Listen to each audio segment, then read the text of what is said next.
noite a todos. Eu convidaria você a abrir a sua Bíblia no Evangelho segundo Mateus, no capítulo de número 18.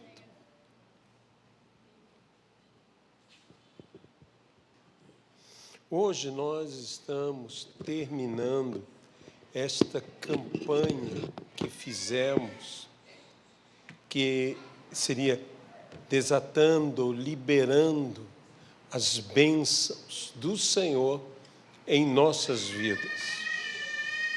E o texto, que obviamente todos nos lembramos, é o texto que foi dito pelo Senhor Jesus ao apóstolo Pedro e depois dito aos discípulos, dizendo: tudo que ligardes na terra terá sido ligado no céu, e tudo que desligardes na terra terá sido desligado nos céus.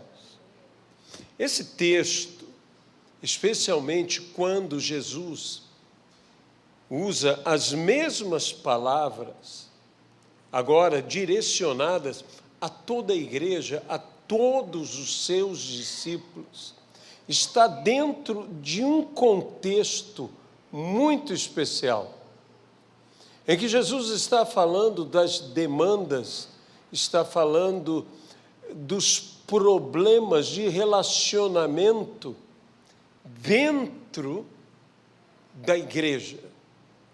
E Jesus, então, diz, no versículo 15, Jesus diz em Mateus 18, 15, se o seu irmão pecar contra você, vai e repreenda-o em particular. Se ele ouvir, você ganhou o seu irmão. Mas se não ouvir, leve ainda com você uma ou duas pessoas, para que, pelo depoimento de duas ou três testemunhas, toda questão seja decidida. E, se ele se recusar a ouvir essas pessoas, exponha o assunto à igreja. E se ele se recusar a ouvir também a igreja, considera-o como gentio e publicano. Aí então Jesus diz: em verdade, lhes digo que tudo o que ligarem na terra terá sido ligado nos céus. E tudo o que desligarem na terra terá sido desligado nos céus. Senhor, abençoa a tua palavra em nossas vidas, no nome de Jesus Cristo. Veja que o contexto no qual esta palavra foi dada é sobre relacionamentos entre irmãos dentro da igreja e de como se chega a um ponto tão extremo que tal pessoa que recusa-se a acertar-se ou relacionar-se como se deve relacionar com outro irmão da igreja, deve ser excluída, deve ser removida, deve ser desligada, desconectada, considerada como gentio e publicano, que para aquele grupo de pessoas, os discípulos de Jesus, eles bem compreendiam o que Jesus estava querendo dizer. Porque isso era algo tão sério. E que geralmente nós pegamos essa palavra e falamos e dizemos, bem, vamos conectar as bênçãos de Deus à nossa vida, mas Jesus está falando da conexão, da união, da comunhão, da koinonia, que é este relacionamento bíblico, essa comunhão dentro da igreja de Cristo. E o que acontece? Se o teu irmão pecar contra você, o que nós devemos fazer? Perdoar. Mas este perdão deve ser acompanhado de uma ministração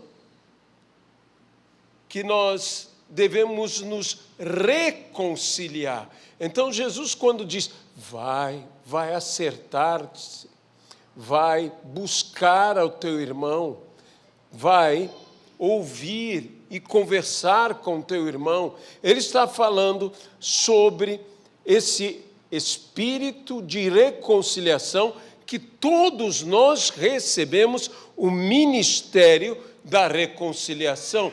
Busca reconciliar-se com o seu irmão, e se ele não quiser se reconciliar com você, busca mais uma, duas pessoas, porque pelo testemunho de duas ou três, tudo será estabelecido. E se ele não quiser ouvir, leva essa demanda, leva este problema a toda a comunidade, a toda a igreja. E se ainda assim, ou seja, Jesus está dizendo, lute ao máximo, lute não com o seu irmão, mas lute por preservar o relacionamento com o seu irmão. Veja bem, aqui está falando da parte prejudicada. Se teu irmão pecar contra ti, ainda assim, busque o quê? Perdoá-lo, busque se reconciliar, busque ter um bom relacionamento, que este problema não prospere, vença esse problema, trate esse problema como esse problema deve ser tratado. Veja, a primeira coisa que Jesus diz em particular. Sabe, hoje a igreja, principalmente pela realidade das redes sociais, a igreja trata de muitas coisas publicamente que não deveriam, não é bíblico. Se há algum problema, nós devemos buscar em particular. E desse particular, não levar a público, buscar 2 ou 3 irmãos que cooperem, que ajudem.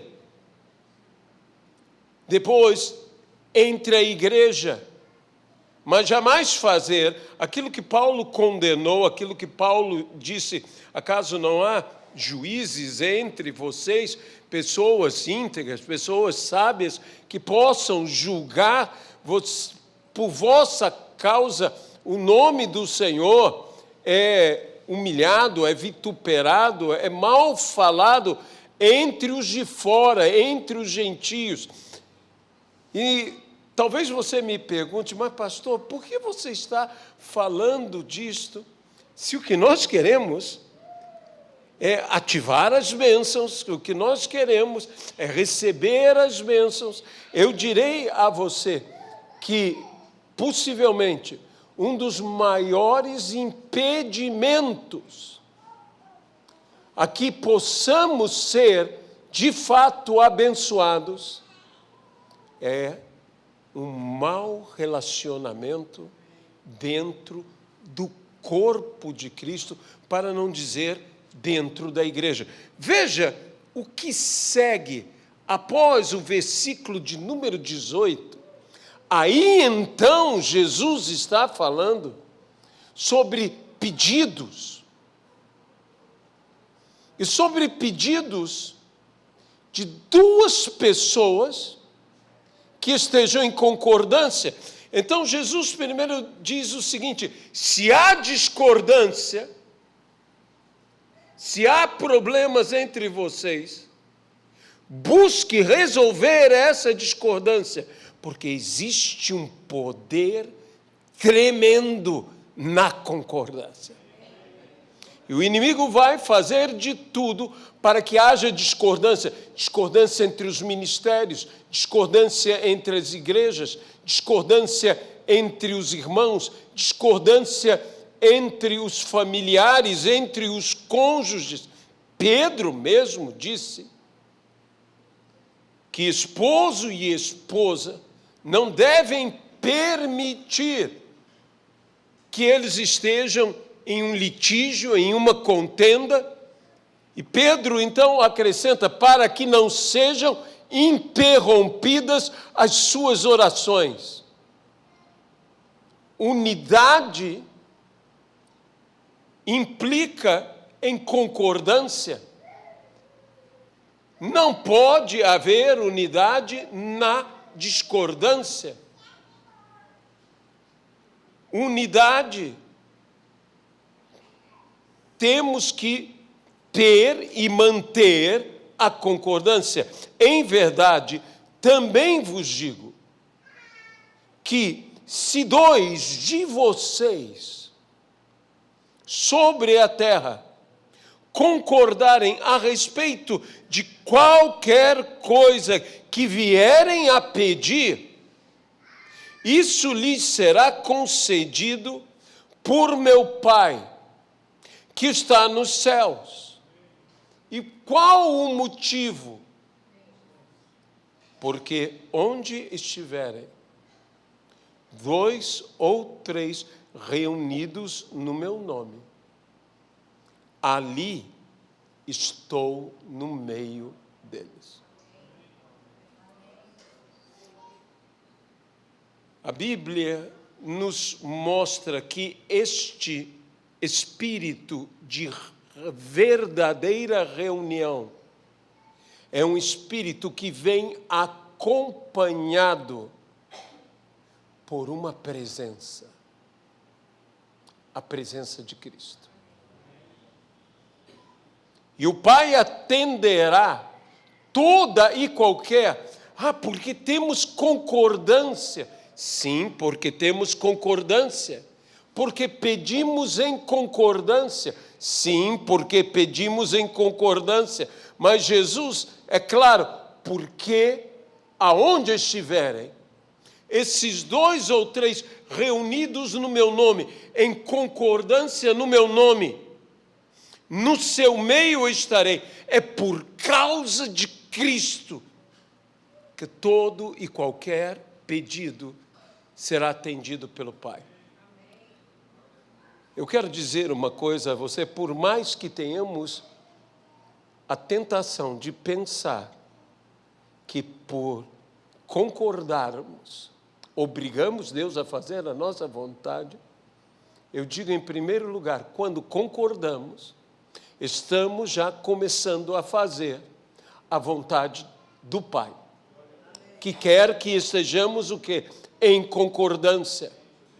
E eu estou em concordância, e estou me reunindo, estou me unindo e unindo de novo com o meu irmão, com o qual eu me acerto, eu me conserto, para que Cristo esteja no meu meio, entre mim e o meu irmão. Veja, Jesus disse: ali estou no meio deles. Há algo entre mim e o meu irmão. Há alguém, melhor dizendo, entre mim e o meu irmão. E normalmente, quando há alguém entre 2 pessoas, temos a ideia que esse alguém os separa. Mas, na realidade, esse alguém nos une. Aonde estiverem 2 ou 3 reunidos no meu nome, no seu meio. Claro, nós temos a ideia, Jesus está no nosso meio. Mas aqui, quando Jesus fala dessa reunião de 2 ou 3, ele poderia dizer, aonde a comunidade estiver reunida no meu nome, eu estarei no meio desta comunidade. Mas ele disse, aonde estiverem 2 ou 3, lembre-se que isso está relacionado biblicamente ao testemunho, como foi dito acima, leva contigo 1 ou 2. Então são 2 ou 3, reunidos o quê? No nome de Jesus Cristo. Que pelo testemunho de 2 ou 3, diz a Bíblia, toda a verdade será estabelecida. Aqui estamos falando algo de testemunho, no nome de Jesus. Estamos falando sobre o que nos une. E por isso não podemos nos separar. E se nos separamos, assim como um casal está unido e não pode se separar, não pode um contender com o outro, pois a casa dividida contra si não subsistirá. Da mesma forma a igreja, da mesma maneira nosso relacionamento. Não pensemos que seremos atendidos por Deus com demandas, com brigas, com guerras entre nós. Não seremos atendidos por Deus. Mas, se nós temos um coração humilde, um coração quebrantado, um coração que se rende à vontade de Deus, um coração que busca o bom relacionamento um com o outro, sabendo que há alguém entre nós. E se eu firo ao meu irmão, antes de chegar no meu irmão, eu firo a Cristo.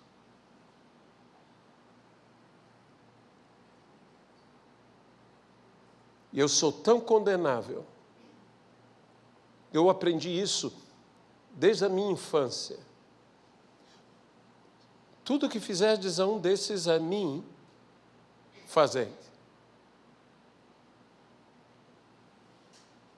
Meu pai me ensinou e disse, quando você fizer mal a um irmão em Cristo, você está esbofeteando Jesus, você está socando Jesus, você está cuspindo em Jesus, você está flagelando Jesus como Jesus foi ferido pelos soldados, você está fazendo as mesmas coisas. E é por isso que a Bíblia diz que nós não podemos repetir.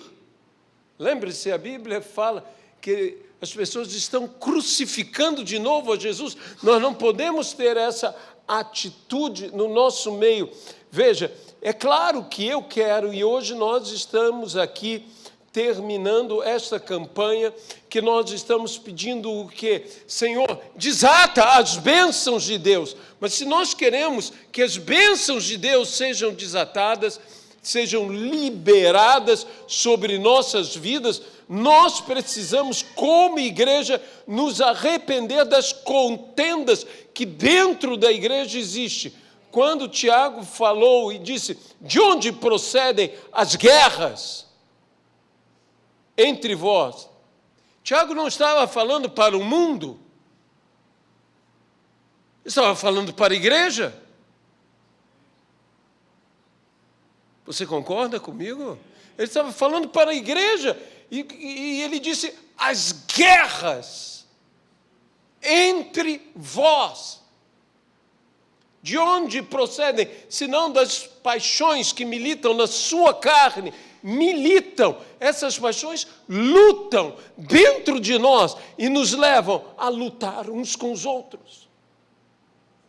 De onde procedem? De invejas, de ambições e de coisas semelhantes a essas que cita Tiago, e que nós devemos saber que não é a vontade de Deus que haja guerra entre nós. A Bíblia diz, se vocês se arranham e se mordem, vejam que não sejam mutuamente destruídos. Eu sei, você hoje estava esperando uma palavra que dissesse, nós seremos abençoados, nós seremos... Eu quero dar essa palavra, mas eu quero dizer, isso nos impede.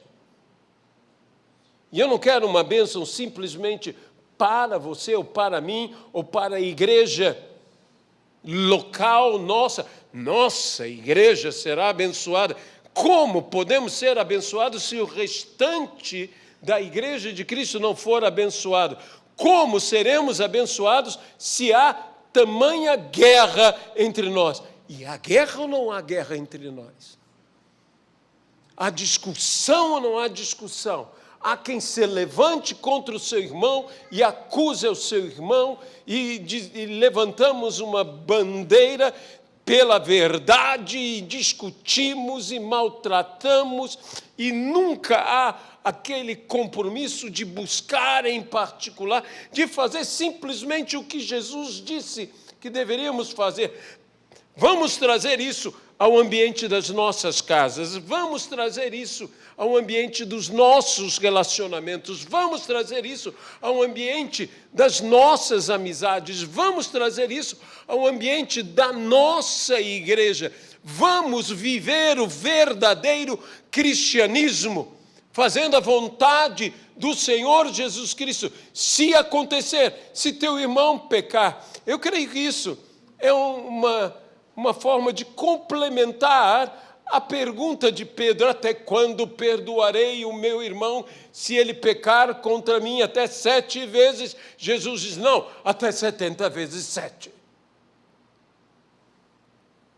Mas saiba do seguinte, esse perdoar não é tão simples assim como nós imaginamos.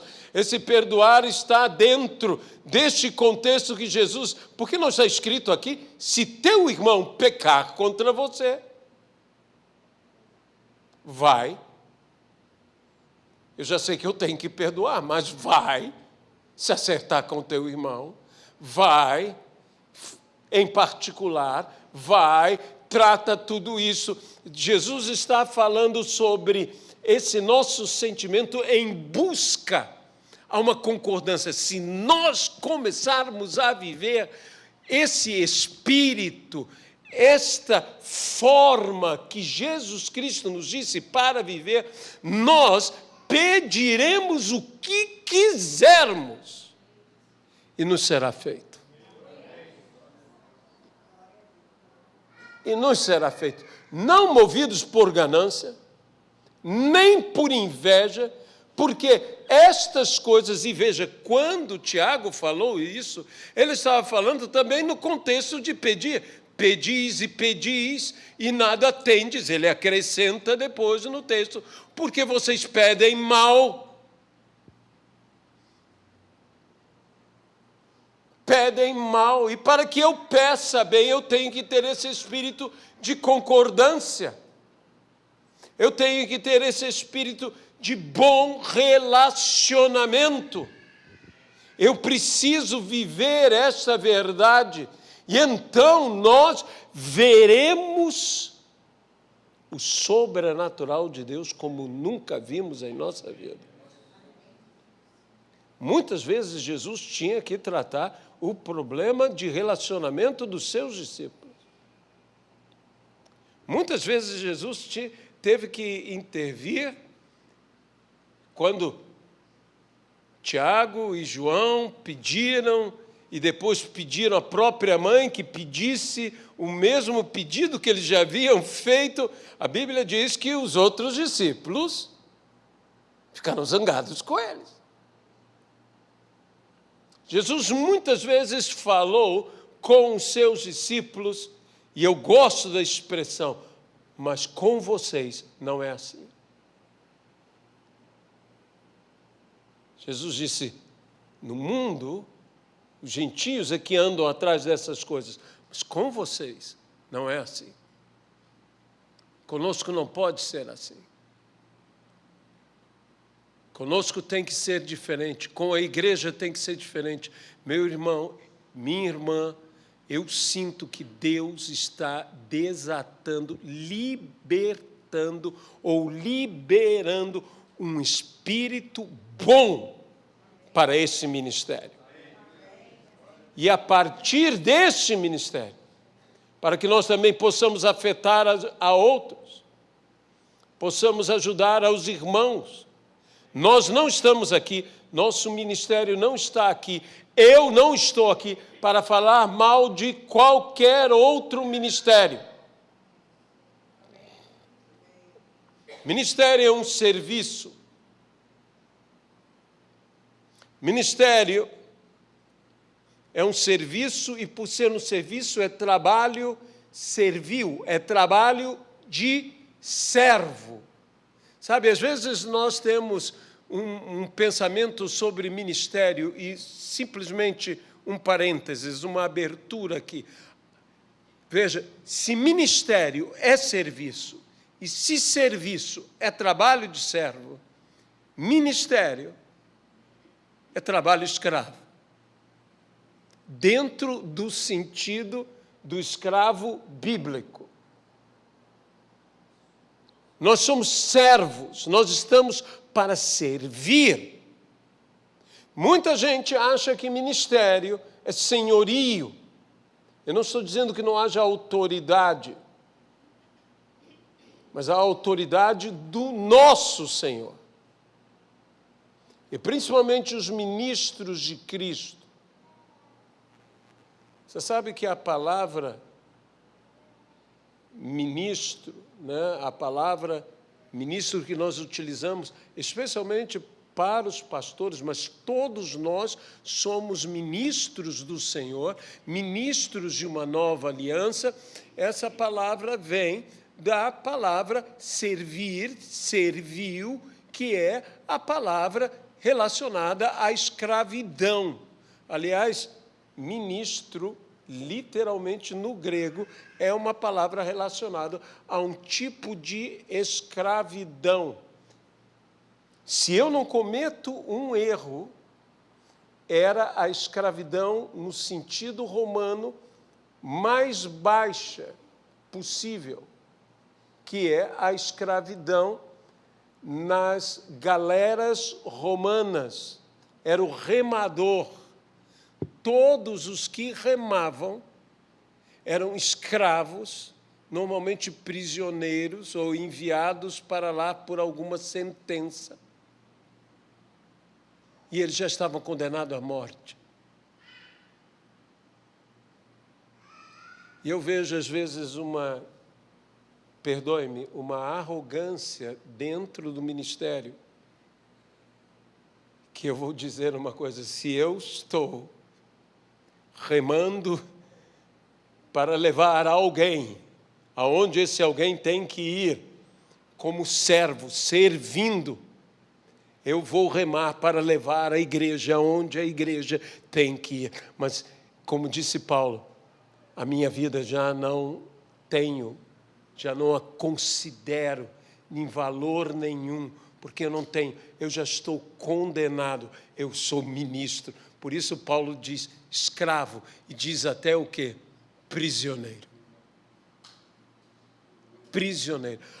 Que Deus nos dê esse espírito de humildade para que nós realmente possamos nos relacionar e ter concordância, para que cheguemos realmente a saber que há entre nós uma presença, que entre a minha pessoa e a tua pessoa, a pessoa de Cristo está, não para nos separar, mas sim para nos unir, porque somos um em Cristo Jesus.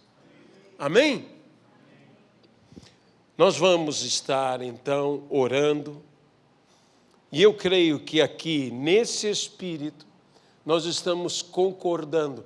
Eu quero concordar com a tua oração, com a tua petição, e eu sei que Deus vai atender, que Deus vai abençoar. Você que nos assiste pela live, coloque o seu pedido de oração. No final estaremos lendo, estaremos clamando aqui ao Senhor, pedindo a Jesus. Então não deixe de deixar seus pedidos de oração, no nome de Jesus. E a todos que estamos aqui, eu vou convidar